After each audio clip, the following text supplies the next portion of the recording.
আমি যেদিন বাইক ক্রয় করেছিলাম ওদিন আসলে একটা জিনিস লক্ষ্য করেছি, বাংলাদেশে হয়তো বাজাজের, যেহেতু আমি এখন কোনো ফ্রি সার্ভিস নেই, হয়তো বলতে হচ্ছে হয়তো বাংলাদেশের বাজাজের ওরকম আফটার সেল সার্ভিস ভালো না যেমন জাপানি বাইকগুলো দেয়। কারণ এর আগে আমি টিভিএস নিয়েছি, টিভিএসের সেল সার্ভিস খারাপও না আবার ভালোও বলা চলে না, মানে মানায় আর নেওয়া যায়। আর জাপানি বাইকগুলোর ক্ষেত্রেও তো দেখা যাচ্ছে আপনার সব বাইকে সার্ভিস তো বেটার না। যেমন সুজুকির service, after sale service, servicing এগুলো আমি মোটামুটি লেভেলের একটা কমপ্লেনই আপনাদের কাছে শেয়ার করছিলাম। কারণ সুজুকির সার্ভিসটাও আমার কাছে ভালো লাগতেছিল না, বাজাজের সার্ভিসটা আমার কাছে মোটামুটি লেভেলের খারাপ লাগছে। এবং কেন খারাপ লাগছে তা আপনাদেরকে বলতেছি। বাজাজ যখন বাইকটা আমার কাছে সেল করে, মানে বাজাজ তো সেল করে নাই, বাজাজের ডিলার, তখন এই বাইকটার নাকি ব্যাটারি নাই, মানে ব্যাটারি যেটা আনছে ওইটার নাকি পারফরমেন্স হ্রাস করছে, ব্যাটারি চার্জ নিচ্ছে না। ওই অবস্থায় আমার N160 যে ব্যাটারিটা আছে ওইটা ইনস্টল করে দেয়। এখন ভাই আমি তো N160 নেই নাই, আমি বলতেছিলাম ওনারা বলতেছিল ভাই আপনি 2 দিন সময় দেন, আমরা ব্যাটারিটা আনায় দিই। তারপর কি করব, আর বাংলাদেশ যেহেতু সময় তো দিতেই হয়, এখানে তো কোনো কিছুরই অধিদপ্তর নাই, মানে ভোক্তাদের কোনো অধিদপ্তরই নাই। ভোক্তারা তো জাস্ট বাংলাদেশে কি বলবো সারপোকা। কারণ ভোক্তারা বাংলাদেশে জিনিসপত্র কিনবে, কোম্পানি লঞ্চ করবে, এটা বাংলাদেশের একটা নীতিগত রুলস হয়ে গেছে।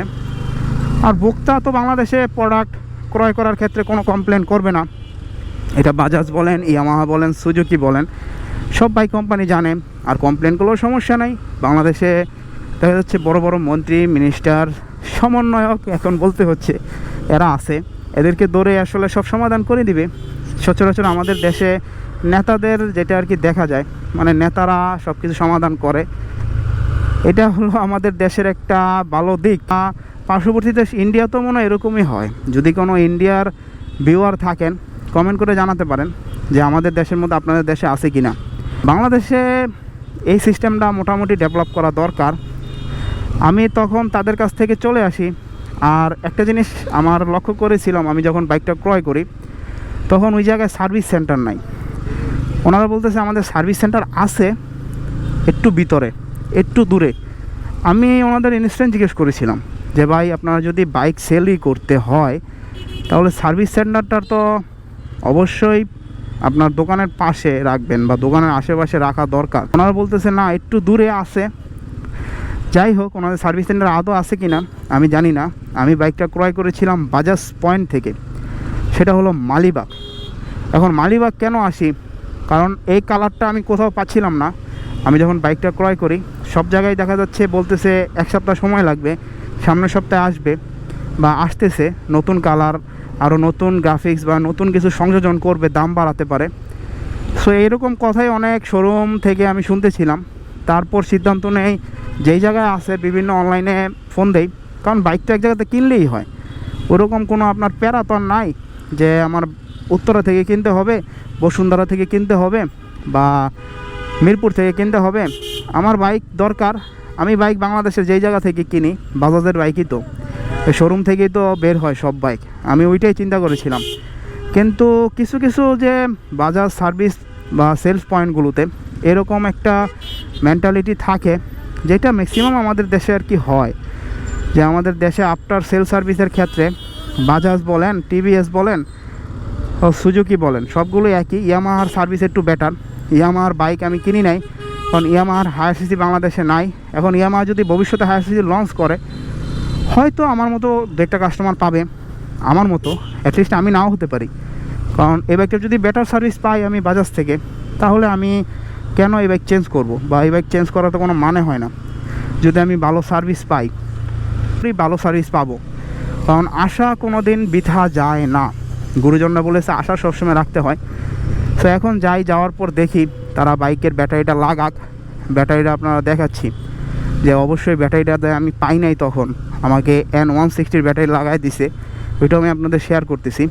আর আমি মালিবাগ এসে পড়েছি প্রায় কাছাকাছি।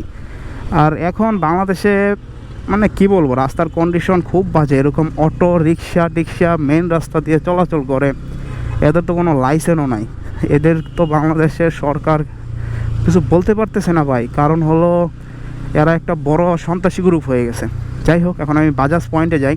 বাজাজ পয়েন্টে যাওয়ার পর আপনাদের সাথে কথা হচ্ছে। তো বাজাজ পয়েন্টে এসে পড়েছি, এখান থেকে বাইকটা ক্রয় করেছিলাম। দেখা যাক এখন গিয়ার লক করে যাইতে হবে, গাড়ি সামনে দেখ নেই, মেন রাস্তায় তো।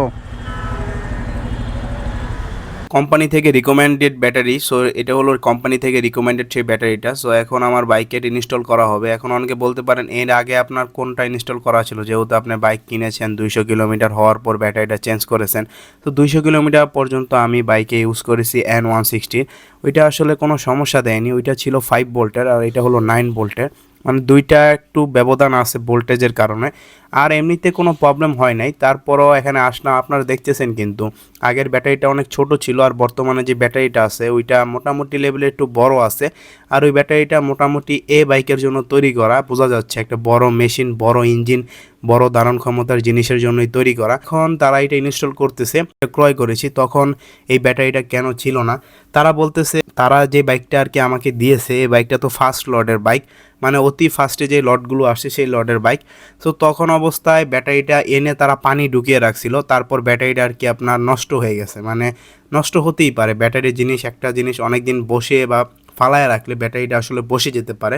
এটা আমরা যখন বাইক অনেক দিন ইউজ করি না তখন আমরাও নিজেরাও দেখি যে আমাদের বাইকের ব্যাটারি বসে যায়, ব্যাটারির কাজ করে না, ব্যাটারিতে সমস্যা হয়। তো এই ক্ষেত্রে এটা একটা নর্মাল বিষয়, আপনার নর্মাল বিষয় ভেবে নিতে পারেন।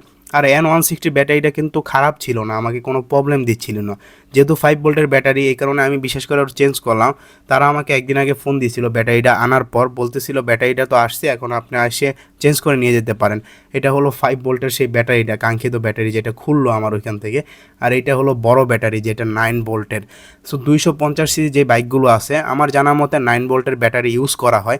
এখন কোন কোম্পানি কী রকম ব্যাটারি ইউজ করে চাইলে আপনারা কমেন্ট করে জানাতে পারেন, যদি কেউ অন্য কোম্পানির বাইক ইউজ করে থাকেন। আমি যতটুকু জানছি বাজাজ কোম্পানি যতগুলো বাইক আছে সবগুলোতে 9 ভোল্টের ব্যাটারি ইউজ করা হয়, যেগুলো হাই সিসি বাইক আছে। আমি ইন্ডিয়ান বিভিন্ন ভিডিও দেখেছি, ইন্ডিয়ান বিভিন্ন হায়ার সিসি বাইকগুলোও দেখেছি, সবগুলোতে 9 ভোল্টের ব্যাটারি ইউজ করা হয়, যেহেতু বড় ইঞ্জিন, বড় সেলফ মোটর থাকে, এগুলো ক্যাপাসিটি অনেক বেশি থাকে। আসলে ব্যাটারিটা লাগাইলাম, লাগানোর পর এখন আবার চলে যাচ্ছি। এখন যে সমস্যা একটা হচ্ছিল সেটা হলো ব্যাটারির প্রবলেম ছিল, আর হলো আপনার এই বাইকটাতে একটু ভাইব্রেশন করতেছিল। ভাইব্রেশন ইন্ডিয়ান বাইকে মোটামুটি আছে, আমি অতটুকু জানি, কারণ যেহেতু এর আগে আমি টিভিএস চালাইছি। সো ভাইব্রেশন ইন্ডিয়ান বাইকে থাকবে, এটা জানা কথা। ভাইব্রেশন নিয়ে প্যারা হচ্ছিল না, কিন্তু ওই ব্যাটারিটা নিয়ে প্যারা হচ্ছিল। ভাই কেএফসির মোড়টা কোন জায়গায়? কেএফসির মোড়, কেএফসি কেএফসি কেএফসি কেএফসি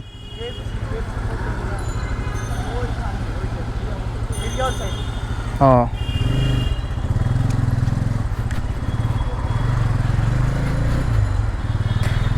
ওকে, আমি চিন্তা করতেছিলাম কেএফসির মোড়ে যাব, এটা বলে দূর আছে, তাইলে বেটার হলো আমি সামনে উত্তরা থেকে নিয়ে নিই। আমার বাসার পাশে সার্ভিস সেন্টার আছে, আমি চিন্তা করতেছিলাম মোবিল ফিল্টার নিয়ে যাই, নাহলে আবার এই মোবিল ফিল্টারের জন্য কবে আসি ঠিক নাই। এখন সার্ভিস সেন্টার বলে একটু দূরে ভিতরে। সার্ভিস সেন্টারগুলো আসলে শোরুমের সাথে রাখলে বা সেলস পয়েন্টের সাথে রাখলে ভালো হয়, কিন্তু দূরে রাখছে সার্ভিস সেন্টারগুলো। এটা আসলে কলেজ মেবি, আসলে কতটুকু উচিত বা অনুচিত ওইটা আমি বলতেছি না, কিন্তু আমার মতে সামনে রাখা ভালো, শোরুমের সাথে রাখা। কারণ একটা বাইকার বা একটা রাইডার শোরুমের সাথে থাকলে বেটার হয়।